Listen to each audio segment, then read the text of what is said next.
Unfortunately, many agents do not understand it or are not prepared with the needed skills and knowledge. Most have not been trained well, and for the most part, they just stick a sign in the yard and list it in the MLS with ineffective descriptions and expect someone to buy it.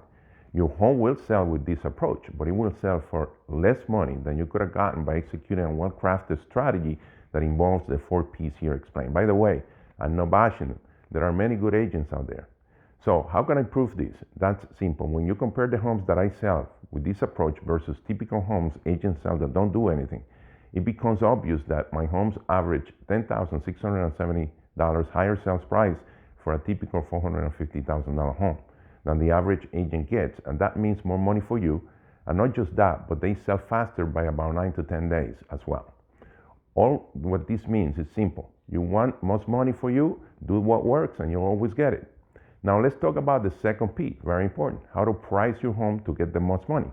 And here's a quick secret to get the most money. You can't just set a high price.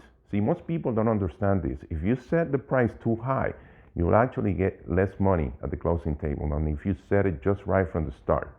If you set the price too high, the best buyers and the agents that represent the buyers in the area won't show your home except to compare it against similar homes priced well that they want to sell. If you list it too low, then it's a no-brainer.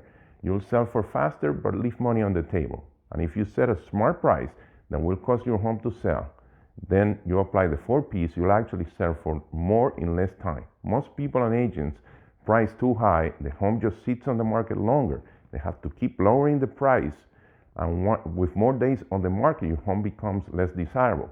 And buyers feel something's wrong, and they'll think, well, what do other buyers know that I don't? That keeps them from wanting to buy your home. This is why pricing is so important. In fact, as I mentioned earlier, 80% of the marketing is done when you select the right asking price. So with that said, let's talk about the 3 most important things about pricing your home. Number 1, you must price your home for your neighborhood. See, neighborhoods, each neighborhood has its own unique benefits and appeal.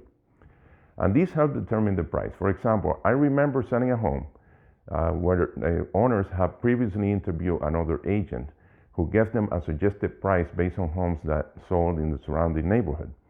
That seemed fine, except the sellers were smart enough to realize their neighborhood was special. It was a little bit upper scale and had a better appeal for families with children with a much better school system.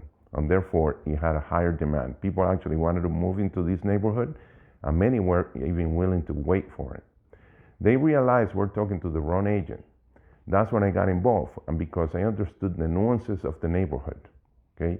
We ended up pricing the home for the neighborhood, and get this, when we priced the home according to the neighborhood, it was 9.7% higher price than the other agent even suggested.